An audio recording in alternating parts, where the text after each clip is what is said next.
Do you know where India is located in world map and its size, its physical features? Can you tell the neighboring countries of India?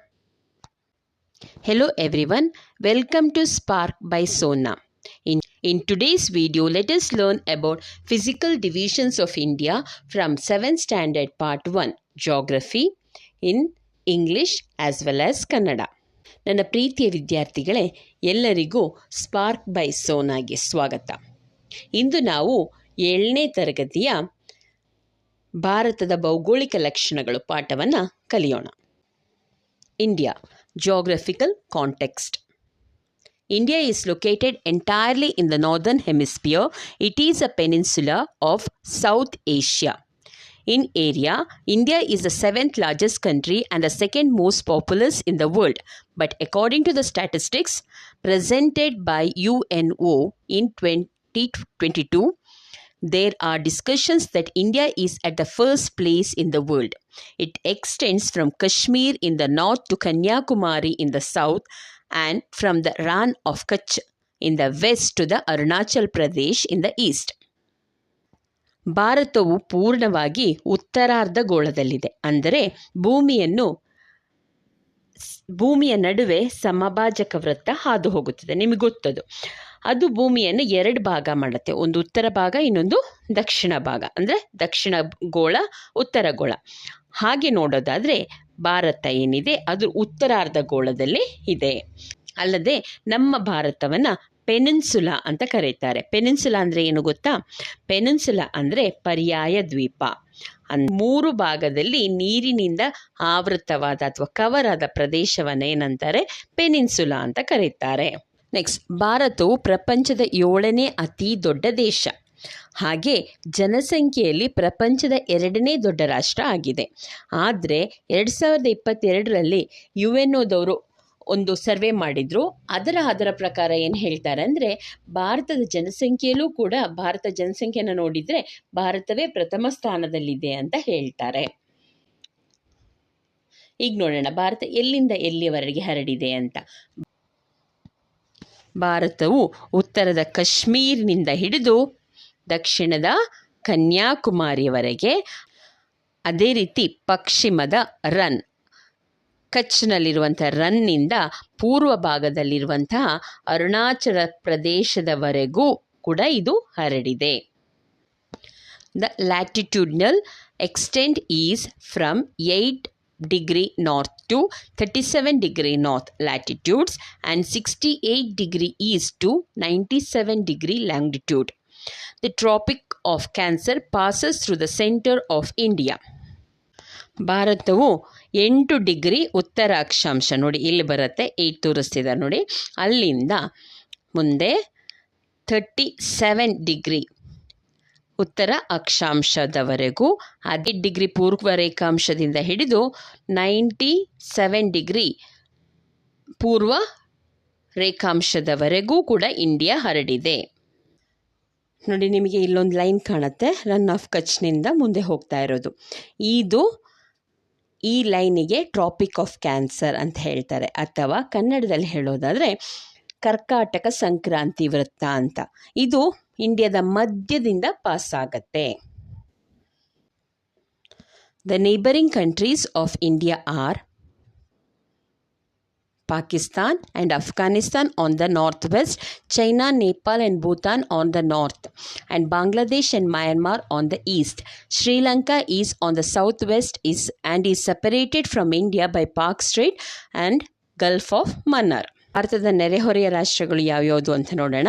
First north ಏರಿಯಾದಲ್ಲಿ, north West ಅಂದರೆ ವಾಯುವ್ಯ ಭಾಗದಲ್ಲಿ ಪಾಕಿಸ್ತಾನ್ ಮತ್ತು ಅಫ್ಘಾನಿಸ್ತಾನ್ ಇದೆ. ಅದೇ ರೀತಿಯಲ್ಲಿ ಉತ್ತರ ಭಾಗಕ್ಕೆ ಅಂದರೆ ನಾರ್ತ್ ಏರಿಯಾದಲ್ಲಿರುವಂಥದ್ದು ಚೈನಾ, ನೇಪಾಲ್, ಅದೇ ರೀತಿಯಲ್ಲಿ ಭೂತಾನ್. ಚೈನಾ, ನೇಪಾಲ್ ಮತ್ತು ಭೂತಾನ್ ಭಾರತದ ಉತ್ತರ ಭಾಗದಲ್ಲಿರುವಂತಹ ನೆರೆಹೊರೆಯ ರಾಷ್ಟ್ರಗಳಾದರೆ, ಸೌತಲ್ಲಿ ಬರಬೇಕಾದ್ರೆ ನಮಗಿರೋದೇನು? ಶ್ರೀಲಂಕಾ. ಈ ಶ್ರೀಲಂಕಾವನ್ನು ಪಾಕ್ ಸ್ಟ್ರೇಟ್ ಮತ್ತು ಗಲ್ಫ್ ಆಫ್ ಮನ್ನರ್, ಇಲ್ಲಿ ಕಾಣ್ತಾ ಇದೆ ನೋಡಿ, ಪಾಕ್ ಸ್ಟ್ರೇಟ್ ಮತ್ತು ಗಲ್ಫ್ ಆಫ್ ಮನ್ನರ್, ಇದು ಇಂಡಿಯಾದಿಂದ ಸಪ್ರೇಟ್ ಮಾಡುತ್ತೆ. The water bodies that surrounded India are Bay of Bengal in the east Arabian Sea in the west and Indian Ocean in the south. Hence, India has an extensive coastline and many islands. India has 28 states and 8 union territories. Delhi is the national capital of India. ಭಾರತವನ್ನು ಸುತ್ತುವರೆದಿರುವಂತಹ 3 ಜಲಮೂಲಗಳಿದೆ. ಅದು ಯಾವುದು ಅಂತ ನೋಡೋಣ. First one ಯಾವುದು ಅಂದರೆ ಆಗ್ನೇಯ ಭಾಗದಲ್ಲಿ, ಈ ಭಾಗದಲ್ಲಿರುವಂತಹ ಜಲ ಅಥವಾ ಸಮುದ್ರ ಯಾವುದು ನಿಮಗೆ ಗೊತ್ತು, ಬಂಗಾಳ ಕೊಲ್ಲಿ. ಹೌದು. ನೆಕ್ಸ್ಟ್ ಪಶ್ಚಿಮ ಭಾಗದಲ್ಲಿ ಅಂದರೆ ಈ ಕಡೆ ವೆಸ್ಟ್, ಇಲ್ಲಿರುವಂತಹ ವಾಟರ್ ಸೋರ್ಸ್ ಯಾವುದು, ಅರೇಬಿಯನ್ ಸಿ. ನೆಕ್ಸ್ಟ್ ಕೆಳಗಡೆ ಸೌತ್ ಭಾಗದಲ್ಲಿ ಇರುವಂತಹ ವಾಟರ್ ಸೋರ್ಸ್ ಯಾವುದು, ಇಂಡಿಯನ್ ಓಷನ್, ಅಥವಾ ಅದನ್ನು ಕನ್ನಡದಲ್ಲಿ ಏನಂತಾರೆ, ಹಿಂದೂ ಮಹಾಸಾಗರ ಅಂತ ಕರೀತಾರೆ. ಹೀಗಾಗಿ ನಾವು ಅದನ್ನು ಪೆನಿನ್ಸುಲಾ ಅಂತ ಕರಿತೀವಿ. ಸೊ ನೆಕ್ಸ್ಟ್ ಈ 3 ಕಡೆ ಸಮುದ್ರ ಇರೋದ್ರಿಂದ ಇಂಡಿಯಾಗೆ ಜಾಸ್ತಿ ಉದ್ದವಾದಂತಹ ಕೋಸ್ಟಲ್ ಲೈನ್ ಇದೆ, ಅಂದರೆ ಸಮುದ್ರ ತೀರ ಪ್ರದೇಶಗಳು ಜಾಸ್ತಿ ಇದೆ. ಅದಲ್ಲದೆ ಈ ಸಮುದ್ರದಲ್ಲಿ ಕೆಲವೊಂದು ದ್ವೀಪಗಳಿದೆ, ಅಂದರೆ ಐಲ್ಯಾಂಡ್ಸ್ ಇದೆ. ಇದು ಕೂಡ ಇಂಡಿಯಾದು ಪಾರ್ಟೇ. ಸೊ ಅದಾದಮೇಲೆ ನೆಕ್ಸ್ಟ್ ನೋಡಿ, ಹೋಲ್ ಇಂಡಿಯಾದಲ್ಲಿ ಟೋಟಲ್ ಎಷ್ಟು ಸ್ಟೇಟ್ಸ್ ಇದೆ? ಇಂಡಿಯಾದಲ್ಲಿ 28 ಸ್ಟೇಟ್ಸ್ ಮತ್ತು 8 ಯೂನಿಯನ್ ಟೆರಿಟರೀಸ್ ಇದೆ. ಅಂದರೆ 28 ರಾಜ್ಯಗಳು, ಅದೇ ರೀತಿಯಲ್ಲಿ 8 ಕೇಂದ್ರಾಡಳಿತ ಪ್ರದೇಶಗಳು ಇದೆ. ಅದರ ಜೊತೆಗೆ ಡೆಲ್ಲಿ. ನಾನಿಲ್ಲಿ ಮಾರ್ಕಿಂಗ್ ಕೂಡ ಹೇಳ್ಕೊಡ್ತಾ ಇದ್ದೀನಿ, ಯಾಕಂದರೆ ನಿಮಗದು ಮ್ಯಾಪ್ ಮಾರ್ಕಿಂಗಿಗೆ ಕೇಳ್ತಾರೆ. ಡೆಲ್ಲಿ ಏನಿದೆ ಅದನ್ನು ನಾವು ನ್ಯಾಷನಲ್ ಕ್ಯಾಪಿಟಲ್ ಟೆರಿಟರಿ, ಅಂದರೆ ರಾಷ್ಟ್ರೀಯ ರಾಜಧಾನಿ ಪ್ರದೇಶ ಅಂತ ಕರಿತೀವಿ. ಈ ಡೆಲ್ಲಿಯನ್ನು ರಾಷ್ಟ್ರೀಯ ರಾಜಧಾನಿ ಪ್ರದೇಶ ಅಂತ ಕರಿತೀವಿ. India physical divisions. ಭಾರತದ ಭೌಗೋಳಿಕ ವಿಭಾಗಗಳು. India has A variety of physical features based on topography. India can be divided into 4 major divisions: the northern mountains, the northern plains, the peninsular plateaus, the coastal plains. ಭಾರತವನ್ನು ಅದರ ಆಕಾರ, ಎತ್ತರ ಮತ್ತು ಭೌತಿಕ ಲಕ್ಷಣಗಳನ್ನು ಆಧಾರವಾಗಿಟ್ಟುಕೊಂಡು ಅನೇಕ ವಿಭಾಗಗಳಾಗಿ ಅಥವಾ ವಿಧಗಳಾಗಿ ವಿಂಗಡಿಸಲಾಗಿದೆ. ಅವು ಯಾವುದು ಅಂತ ನೋಡೋಣ. ಫಸ್ಟ್ ಒನ್ ಉತ್ತರದ ಪರ್ವತ ಶ್ರೇಣಿಗಳು ಅಥವಾ ನಾರ್ದರ್ನ್ ಮೌಂಟನ್ಸ್. ನೆಕ್ಸ್ಟ್ ಒನ್ ಇರೋದು ಇಲ್ಲಿ ನಾರ್ದರ್ನ್ ಪ್ಲೇನ್ಸ್ ಅಂತಾರೆ ಅದನ್ನು, ಅಂದರೆ ಉತ್ತರದ ಮೈದಾನ ಪ್ರದೇಶಗಳು. ನೆಕ್ಸ್ಟ್ ಬರೋದು ಯೆಲ್ಲೋನಲ್ಲಿ ಮಾರ್ಕ್ ಮಾಡಿರುವಂಥ ಪ್ರದೇಶ ಏನಂತಾರೆ, ಅದನ್ನು ಪೆನಿನ್ಸುಲಾ ಪ್ಲಾಟ್ಯೂಸ್ ಅಂತಾರೆ. ಪೆನಿನ್ಸುಲಾ ಪ್ಲಾಟ್ಯೂ ಅಂದರೆ ಪರ್ಯಾಯ ಪ್ರಸ್ಥಭೂಮಿ ಅಂತ. Next eastern and western Ghats, ಪೂರ್ವ ಹಾಗೂ ಪಶ್ಚಿಮ ಘಟ್ಟ ಪ್ರದೇಶಗಳು. ನೆಕ್ಸ್ಟ್ ಲಾಸ್ಟ್ ಬರೋದು ಕೋಸ್ಟಲ್ ಪ್ಲೇನ್ಸ್. ಕೋಸ್ಟಲ್ ಪ್ಲೇನ್ಸ್ ಅಂದರೆ ಕರಾವಳಿಯ ಬಯಲು ಪ್ರದೇಶ. ನಿಮಗೆ ಮ್ಯಾಪ್ನಲ್ಲಿ ಕಾಣ್ತಾ ಇದೆ ಅಂತ ನೆನೆಸ್ತೀನಿ. ಇದೆಲ್ಲ ನಿಮಗೆ 10th ರಿಪೀಟ್ ಆಗುತ್ತೆ, ಆದ್ದರಿಂದ ಮ್ಯಾಪ್ ವರ್ಕ್ನ ಚೆನ್ನಾಗಿ ಕಲೀರಿ. First one, the northern mountains. They consist largely of Himalayan ranges. They are the natural boundaries in the north, east and northwest.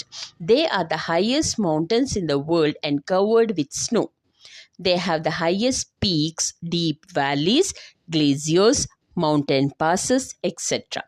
Mount Everest, 8,848 meters, is the highest peak in the world, but Mount Godwin Austen or Mount K2 is 8,611 meters, is the highest peak in India. ಈ ಉತ್ತರ ಪರ್ವತ ಶ್ರೇಣಿ ಏನಿದೆ ಅದು ಮುಖ್ಯವಾಗಿ ಹಿಮಾಲಯ ಪ್ರದೇಶಗಳನ್ನು ಒಳಗೊಂಡಿದೆ. ಇದು ಭಾರತದ ಸ್ವಾಭಾವಿಕ ಗಡಿಯಾಗಿ ಕೆಲಸ ಮಾಡುತ್ತೆ, ಅಂದರೆ ನ್ಯಾಚುರಲ್ ಫ್ರಾಂಟಿಯರ್ ಆಗಿ ಕೆಲಸ ಮಾಡುತ್ತೆ. ಅಲ್ಲದೆ ಇದು ಪ್ರಪಂಚದ ಅತಿ ಎತ್ತರದ ಪರ್ವತವಾಗಿದ್ದು ಯಾವುದು, ಮೌಂಟ್ ಎವರೆಸ್ಟ್ ಏನಿದೆ ನಿಮಗೆ ಗೊತ್ತು, ಅತಿ ಎತ್ತರದ ಪರ್ವತ. ಮತ್ತು ಅದು ಪೂರ್ಣವಾಗಿ ಹಿಮದಿಂದ ಆವೃತವಾಗಿರುತ್ತೆ, ಯಾವಾಗಲೂ ಅದು ಸ್ನೋ ಕವರ್ ಆಗಿರುತ್ತೆ. ಈ ಪರ್ವತಗಳಲ್ಲಿ ಏನೇನಿದೆ, ಎತ್ತರವಾದ ಶಿಖರಗಳಿವೆ, ಕಣಿವೆಗಳಿವೆ, ಗ್ಲೇಸಿಯರ್ ಅಂದರೆ ಏನು ಅಂತ ಗೊತ್ತಾ? ಗ್ಲೇಸಿಯರ್ ಅಂದರೆ ಹಿಮ ನದಿಗಳು, ಅಂದರೆ ಹಿಮಾಲಯದಲ್ಲಿ ಹುಟ್ಟುವಂಥ ನದಿಗಳೇನಿದೆ ಆ ಹಿಮ ಕರಗಿ ಹುಟ್ಟುವಂಥ ನದಿಗಳು, ಅದನ್ನು ಗ್ಲೇಸಿಯರ್ಸ್ ಅಂತ ಕರೀತಾರೆ. ಅದಲ್ಲದೆ ಗಿರಿಧಾಮಗಳು ಅಂದರೆ ಹಿಲ್ ಸ್ಟೇಷನ್ಸ್ ಕೂಡ ಈ ಮೌಂಟೇನ್ ಏರಿಯಾದಲ್ಲಿ ಇದೆ. ನೆಕ್ಸ್ಟ್ ಇನ್ನೊಂದು ನಿಮಗೆ ಗೊತ್ತಿರಬೇಕು, ಇನ್ನೊಂದು ಇಂಪಾರ್ಟೆಂಟ್ ಪಾಯಿಂಟ್, ಮೌಂಟ್ ಎವರೆಸ್ಟ್ ಏನಿದೆ ಪ್ರಪಂಚದ ಅತಿ ಎತ್ತರವಾದ ಶಿಖರ, ಇದು ಆ್ಯಕ್ಚುಲಿ ಇರೋದು ನೇಪಾಳಲ್ಲಿ, ಇಂಡಿಯಾದಲ್ಲಿ ಅಲ್ಲ. ಅದರ ಹೈಟ್ ಎಷ್ಟು 8,848 ಮೀಟರ್ಸ್. ನೆಕ್ಸ್ಟ್, ಭಾರತದಲ್ಲಿರುವಂಥ ಹೈಯೆಸ್ಟ್ ಮೌಂಟೇನ್ ಯಾವುದು ಗೊತ್ತಾ? Godwin Austen. ಇದರ ಎತ್ತರ ಎಷ್ಟು? 1,611 ಮೀಟರ್ಸ್. ಇದು 1 ಮಾರ್ಕಿಗೆ important question. The role of Himalaya in the economic system of our country is significant. They act as natural frontiers.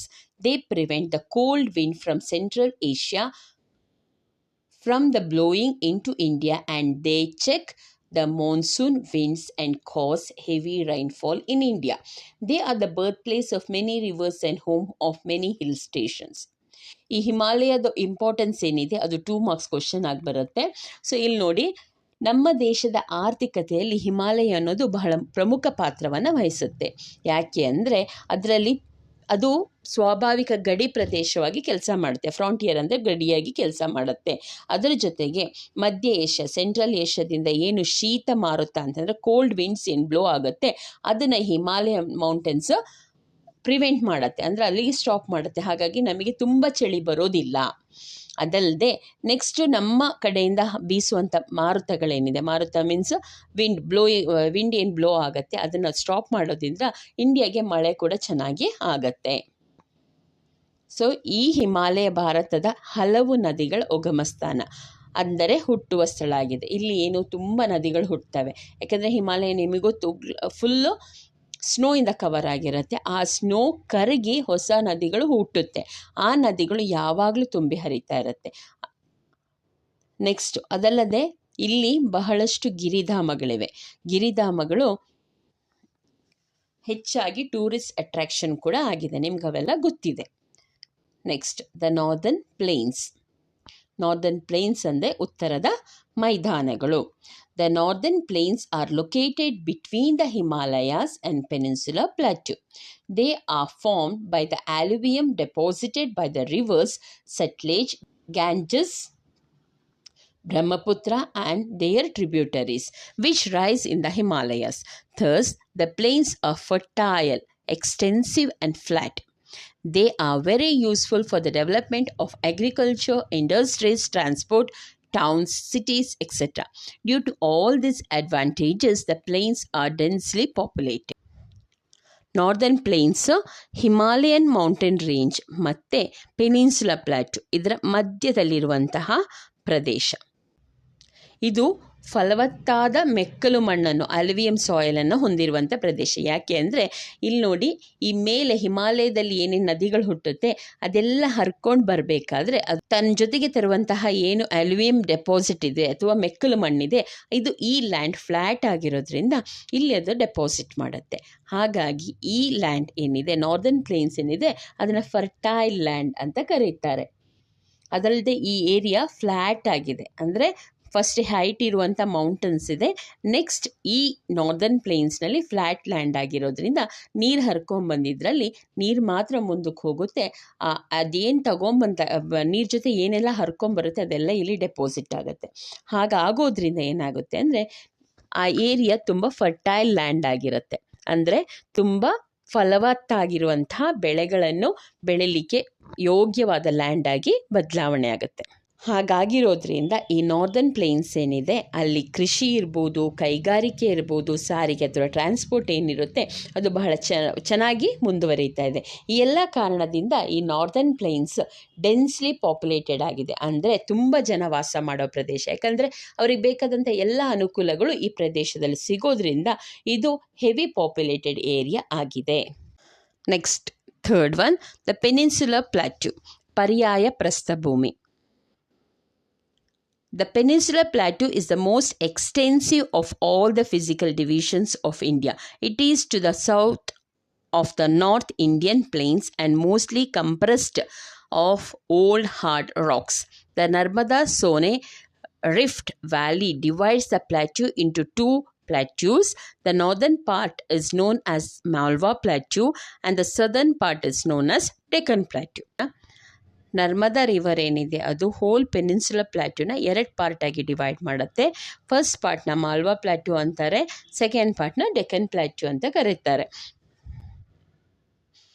ಈ ಮಾಲ್ವಾ ಪ್ಲಾಟ್ಯೂನಲ್ಲಿ ಅರಾವಳಿ ರೇಂಜ್ ಆಫ್ ಮೌಂಟನ್ಸ್ ಇದೆ. ಹಾಗೆ ಸದರ್ನ್ ಪಾರ್ಟ್ನಲ್ಲಿ ವಿಂಧ್ಯ ರೇಂಜಸ್ ಆಫ್ ಮೌಂಟನ್ ಇದೆ. ಈ ಅರಾವಳಿ ರೇಂಜ್ ಆಫ್ ಮೌಂಟನಲ್ಲಿ ಗುರು ಶಿಖರ ಅನ್ನುವಂಥ ಒಂದು ಪರ್ವತ ಶ್ರೇಣಿ ಏನಿದೆ ಅದು ಹೈಯೆಸ್ಟ್ ಪರ್ವತ ಶ್ರೇಣಿ ಆಗಿದೆ. The Deccan Plateau is surrounded by the Satpura Range, Maikala Range and Amarkantak Hill and Rajmahal Hills in the north. The Western Ghats to the west and the Eastern Ghats to the east. The Western Ghat extended further to the south as Annaimalai Hills, Cardamom Hills and Palani Hills. Annaimudi 2,695 meter on the Annaimalai Hill is the highest peak in South India. The Western Ghats join Eastern Ghats at Nilgiri Hills. Ooty, a famous hill station, is located here. The Western Ghats are higher than the Eastern Ghats. Many rivers of South India originated in the Western Ghats. ಈ ದಕ್ಕನ್ ಪ್ರಸ್ಥಭೂಮಿಯಲ್ಲಿ ಉತ್ತರದಲ್ಲಿ ಸಾತ್ಪುರ, ಮೈಕಲ, ಅಮರ್ಕಂಟಕ್ ಪರ್ವತ ಶ್ರೇಣಿಗಳಿದೆ. ಅದಲ್ಲದೆ ರಾಜಮಹಲ್ ಪರ್ವತ ಶ್ರೇಣಿಗಳು ಕೂಡ ಅಲ್ಲಿ ಆವೃತವಾಗಿದೆ. ಒಂದು ಕಡೆ ಪಶ್ಚಿಮ ಘಟ್ಟಗಳಿಂದ ಹಿಡಿದು ಪೂರ್ವ ಘಟ್ಟಗಳವರೆಗೆ ಈ ಭಾಗ ವಿಸ್ತಾರ ಆಗಿದೆ. ಪಶ್ಚಿಮ ಘಟ್ಟಗಳಲ್ಲಿ ಅಣ್ಣೈಮಲೈ ಹಿಲ್ ಸ್ಟೇಷನ್ಸ್ ಏನಿದೆ ಅಥವಾ ಅಣ್ಣೈಮಲೈ ಇರ್ಬೋದು, ಕಾಡಮಂ ಪರ್ವತಗಳಿರ್ಬೋದು, ಪಳನಿ ಪರ್ವತ ಇರ್ಬೋದು, ಇವೆಲ್ಲ ಇರೋದು ಪಶ್ಚಿಮ ಘಟ್ಟಗಳಲ್ಲಿ ಇರುವಂಥ ಪ್ರದೇಶಗಳಾದರೆ ಅಣ್ಣೈಮಲೈ ಅನ್ನುವಂಥ ಪರ್ವತ ಶ್ರೇಣಿಯಲ್ಲಿ ಅಣ್ಣೈಮುಡಿ ಅನ್ನುವಂಥ ಪರ್ವತ ಏನಿದೆ ಅದರ ವಿಸ್ತೀರ್ಣ 2695 ಮೀಟರ್ ಇದೆ. ಇದು ದಕ್ಷಿಣ ಭಾರತದಲ್ಲಿ ಅತಿ ಎತ್ತರವಾದ ಶಿಖರವಾಗಿದೆ. ನೆಕ್ಸ್ಟ್ ಪಶ್ಚಿಮ ಘಟ್ಟಗಳಲ್ಲಿ ಪಶ್ಚಿಮ ಘಟ್ಟಗಳು ಮತ್ತು ಪೂರ್ವ ಘಟ್ಟಗಳೇನಿದೆ ಅದು ನೀಲಗಿರಿ ಪರ್ವತ ಪ್ರದೇಶಗಳಲ್ಲಿ ಒಂದನ್ನೊಂದು ಮೀಟ್ ಆಗುತ್ತೆ, ಅಂದರೆ ಸಂಧಿಸುತ್ತೆ. ನಿಮಗೆಲ್ಲ ಪರಿಚಯ ಇರುವ ಊಟಿ ಏನಿದೆ ಅದು ಈ ಪರ್ವತ ಶ್ರೇಣಿಯಲ್ಲೇ ಇರುವುದು. ಇದು ಕೂಡ ನಿಮಗೆ ಗೊತ್ತಿರುವಂಥ ಒಂದು ಪ್ರಸಿದ್ಧವಾದ hill station. The Peninsular Plateau is rich in minerals. The rivers help in cultivation of crops. There are many waterfalls which are useful for the generation of hydroelectricity. Peninsular plateau ಅಥವಾ ದಕ್ಕನ್ ಪ್ರಸ್ಥಭೂಮಿ ಏನಿದೆ ಅದು ಖನಿಜ ಸಂಪನ್ಮೂಲಗಳಿಂದ ಸಮೃದ್ಧವಾದ ಪ್ರದೇಶವಾಗಿದೆ. ಈ ನದಿಗಳಿಂದ ಕೃಷಿ ಕೂಡ ಚೆನ್ನಾಗಿ ನಡೆಯುತ್ತೆ. ಅಲ್ಲದೆ ಇಲ್ಲಿ ತುಂಬ ಜಲಪಾತಗಳಿರೋದ್ರಿಂದ ಜಲವಿದ್ಯುತ್ ಅಂದರೆ ಹೈಡ್ರೋ ಎಲೆಕ್ಟ್ರಿಸಿಟಿ ಕೂಡ ಹೆಚ್ಚಾಗಿ ಉತ್ಪಾದನೆ ಮಾಡಲಾಗುತ್ತೆ. Next, the coastal plains. On both sides of the peninsular plateau are the coastal plains. They are divided into eastern coastal plain and western coastal plain. ಕರಾವಳಿ ಮೈದಾನಗಳು. ಪರ್ಯಾಯ ಪ್ರಸ್ಥಭೂಮಿಯ ಎರಡೂ ಬದಿಯಲ್ಲಿ ಕರಾವಳಿ ಮೈದಾನಗಳಿವೆ. ಇವುಗಳನ್ನು ಪೂರ್ವ ಕರಾವಳಿ, ಪಶ್ಚಿಮ ಕರಾವಳಿ ಅಂತ ವಿಭಾಗ ಮಾಡ್ತಾರೆ. The western coastal plain lies between Western Ghats and the Arabian Sea. It extended from the Gulf of Kutch in the north to Kanyakumari in the south. It is very narrow and rocky. ಈ ಪಶ್ಚಿಮ ಕರಾವಳಿ ಏನಿದೆ ಅಂದರೆ western coastal line ಏನಿದೆ ಇದು ಪಶ್ಚಿಮ ಘಟ್ಟಗಳು ಅಂದರೆ western Ghats ಮತ್ತು ಅರೇಬಿಯನ್ ಸಿ ಮಧ್ಯದಲ್ಲಿ ಬರುವಂಥ ಪ್ರದೇಶ ಆಗಿದೆ. ಅಲ್ಲದೆ ಇದು ಉತ್ತರಕ್ಕೆ ನಾರ್ತ್ನಲ್ಲಿ ಕಚ್ನಿಂದ ಹಿಡಿದು ಸೌತ್ನ ಕನ್ಯಾಕುಮಾರಿವರೆಗೆ ಇದೆ. ನಿಮಗೆ ಅಲ್ಲಿ ರೆಡ್ ಕಲರ್ ಪಾಯಿಂಟ್ಸ್ ಕಾಣಿಸುತ್ತೆ ಅನಿಸುತ್ತೆ ನೋಡಿ, ಕಚ್ನಿಂದ ಕನ್ಯಾಕುಮಾರಿಯವರೆಗೆ ಹರಡಿದೆ. ಇಲ್ಲಿ ನೋಡಿದರೆ ನಿಮಗೆ ಗೊತ್ತಾಗುತ್ತೆ ಇದು ಬಹಳ ಕಡಿಮೆ ಅಗಲ ಇರುವಂಥ ಪ್ರದೇಶ, ನ್ಯಾರೋ ಏರಿಯಾ. ಅಲ್ಲದೆ ಈ ನ್ಯಾರೋ ಏರಿಯಾ ಆಗಿದ್ರೂ ಕೂಡ ಇದು ಬಂಡೆಗಳಿಂದ ಕೂಡಿದ ಪ್ರದೇಶ ಆಗಿದೆ. ನೆಕ್ಸ್ಟ್ ನಾವು ಇವಾಗ ನೋಡೋಣ ಈಸ್ಟರ್ನ್ ಕೋಸ್ಟಲ್ ಪ್ಲೇನ್ಸ್ ಅಂದರೆ ಪೂರ್ವ ಕರಾವಳಿ ಪ್ರದೇಶ. Lies between the eastern Ghats and the bay of Bengal. It extends from the Gangetic delta in the north to the Kanyakumari in the south. The eastern coastal plain is broader. Here are seaports along the western and eastern coastal plains. ಈಗ western coastal plains ಅಥವಾ ಪೂರ್ವ ಕರಾವಳಿ ಪ್ರದೇಶ. ಇಲ್ಲಿ ನಿಮಗೆ ಕಾಣ್ಬೋದು western Ghats ಮತ್ತು ಈ ಕಡೆ ಇರುವಂಥದ್ದು ಬೇ ಆಫ್ ಬೆಂಗಾಲ್. ಇದು ಎರಡರ ಮಧ್ಯೆ ಇರುವಂಥ ಪ್ರದೇಶ ಏನಾಗಿದೆ ವೆಸ್ಟರ್ನ್ ಕೋಸ್ಟಲ್ ಪ್ಲೇನ್ಸ್ ಆಗಿದೆ. ಸೊ ಈ ಪ್ರದೇಶ ಎಲ್ಲಿಂದ ಸ್ಟಾರ್ಟ್ ಆಗಿ ಎಲ್ಲಿಗೆ ಎಂಡ್ ಆಗುತ್ತೆ ನೋಡಿ, ಇದು ಗ್ಯಾಂಜೆಟಿಕ್ ಡೆಲ್ಟಾ, ಅಂದರೆ ಈ ಭಾಗ ಗ್ಯಾಂಜೆಟಿಕ್ ಡೆಲ್ಟಾದಿಂದ ಸ್ಟಾರ್ಟ್ ಆಗಿ ಕನ್ಯಾಕುಮಾರಿಗೆ ಎಂಡ್ ಆಗುತ್ತೆ.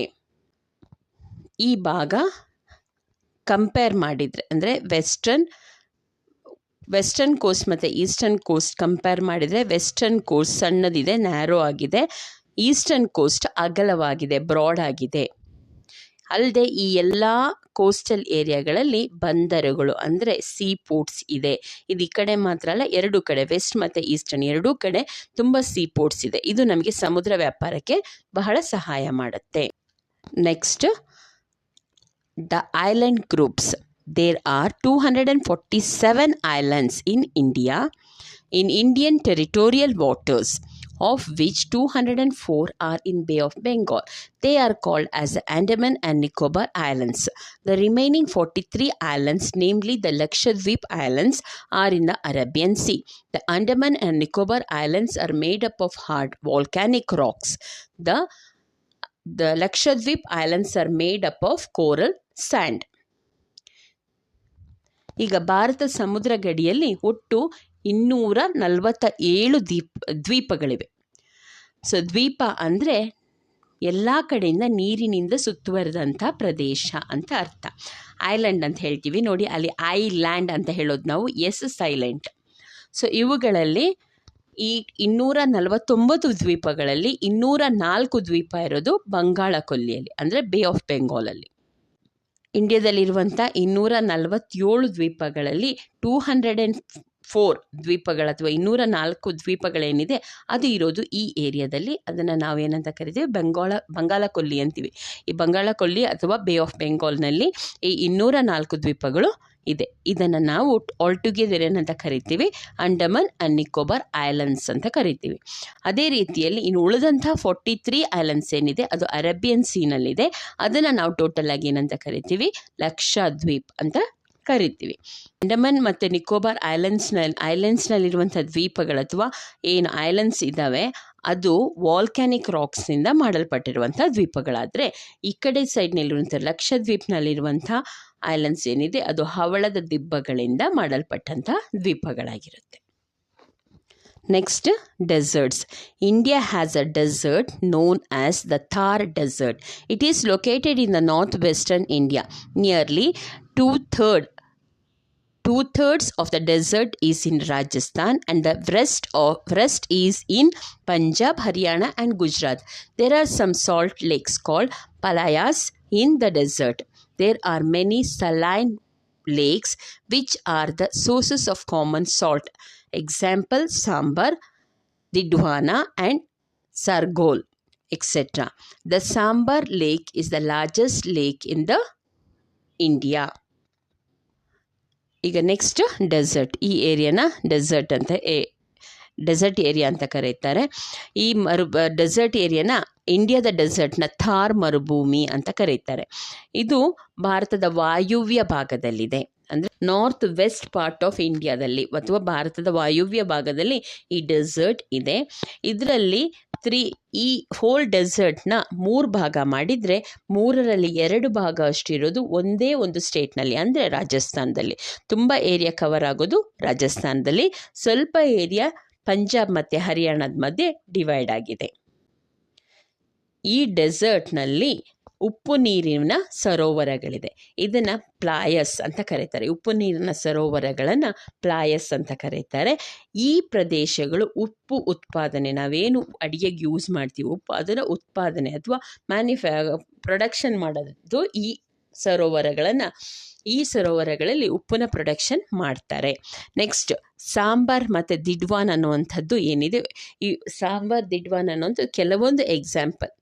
ಸಾಂಬಾರ್ ಮತ್ತು ದಿಡ್ವಾನ್ ಅನ್ನುವಂಥದ್ದು ಕೆಲವೊಂದು ಉಪ್ಪು ನೀರಿನ ಸರೋವರಗಳಿಗೆ ಎಕ್ಸಾಂಪಲ್ಸ್. ಅದರಲ್ಲೂ ಕೂಡ ಸಾಂಬಾರ್ ಸರೋವರ ಏನಿದೆ ಅದು ಭಾರತದಲ್ಲೇ ಅತಿ ದೊಡ್ಡದಾದ ಉಪ್ಪಿನ ಸರೋವರ ಅಂತ ಹೇಳ್ಬೋದು.